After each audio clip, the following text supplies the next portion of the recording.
Salam, vaxtınız xeyirli olsun dəyərli şagirdlər. Belə bir suala baxalım. Suala keçməzdən əvvəl uşaqlar belə bir məlumatı sizə xatırlatmaq istəyirdim ki, yay tətili müddətində onlayn yay dərslərimiz təşkil olunur. Dərslər haqqında məlumat əldə etmək istəsəniz bu nömrə ilə əlaqə saxlaya bilərsiniz.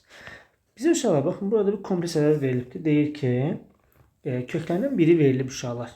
X1 bərabərdir 2 üstəgəlsin 3 edir. Uşaqlar, bax, kompleks ədədlərdə belə bir qayda var. Həm kompleks ədədlərdə, həm də irrasional ədədlərdə belə bir qayda var ki, köklər həmişə bir-birinin nəyi olacaq? Qoşması olmalıdır hökmə. Onda burada 2 çıxılsın 3 olmalıdır x2'miz. Onda biz artıq kökləri hər ikisini tapdıq. Biz buradan viyyətdən istifadə eləsək, x1 üstəgəl x2 mənfi b-yə bərabərdir. x1 vurulsun x2 isə bizdə nəyə bərabərdir? Q-yə.